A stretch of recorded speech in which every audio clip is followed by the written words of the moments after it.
കർത്താവിൽ ഏറ്റവും പ്രിയമുള്ളവരെ, അഭിഷേകമന്ന എന്ന വചന സന്ദേശത്തിലേക്ക് എല്ലാവർക്കും സ്വാഗതം. ഇന്ന് ചിന്തയ്ക്ക് ആധാരമായ ദൈവത്തിന്റെ വചനം സങ്കീർത്തന പുസ്തകം 27-ാം അധ്യായം 4-ാം വചനം. ഞാൻ യഹോവയോട് ഒരു കാര്യം അപേക്ഷിച്ചു, അത് തന്നെ ഞാൻ ആഗ്രഹിക്കുന്നു. യഹോവയുടെ മനോഹാരിത്വം കാണുവാനും അവന്റെ മന്ദിരത്തിൽ ധ്യാനിക്കുവാനും എന്റെ ആയുഷ്കാലമൊക്കെ ഞാൻ യഹോവയുടെ ആലയത്തിൽ പാർക്കേണ്ടതിന് തന്നെ. യഹോവയുടെ മഹത്വം അനുഭവിക്കുവാൻ വേണ്ടി അവന്റെ ആലയത്തിലേക്ക് കടന്നു വരാൻ ആഗ്രഹിക്കുന്ന ദാവീദിനെ കാണാൻ കഴിയും. കാരണം പ്രതിസന്ധികളുടെ മധ്യേ, പ്രശ്നങ്ങളുടെ മധ്യേ, പ്രതികൂലങ്ങളുടെ മധ്യേ കടന്നു ചെന്ന് ഇവിടെ ദാവീദ് പറയുന്ന ഏറ്റവും കാര്യമാണ്, ഞാൻ യഹോവയോട് ഒരു കാര്യം അപേക്ഷിച്ചു, അത് തന്നെ ഞാൻ ആഗ്രഹിക്കുന്നു. കണ്ടോ, ഞാൻ യഹോവയുടെ ഒരു കാര്യം അപേക്ഷിച്ച കാര്യം തന്നെ ഞാൻ ആഗ്രഹിക്കുന്ന കാര്യമാണ്. അതെന്തായിരുന്നു?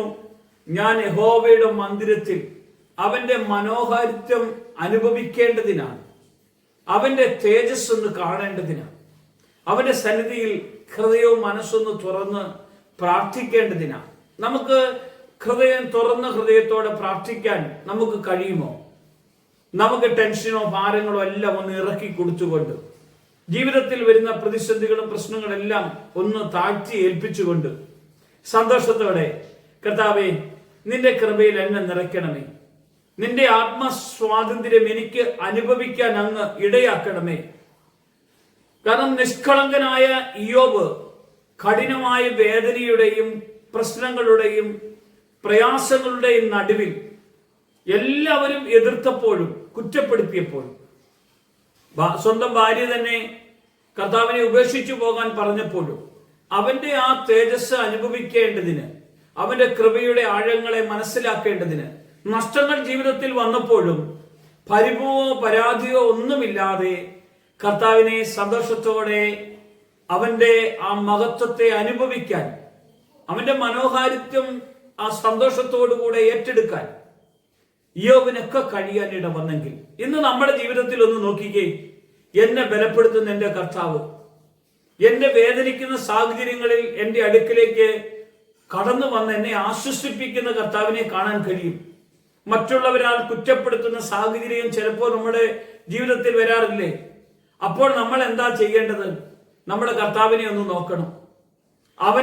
അവനെ എല്ലാവരും കുറ്റപ്പെടുത്തിയപ്പോഴും ഒരു പരാതിയില്ലാത്ത കർത്താവല്ലേ നമ്മുടെ കർത്താവ്.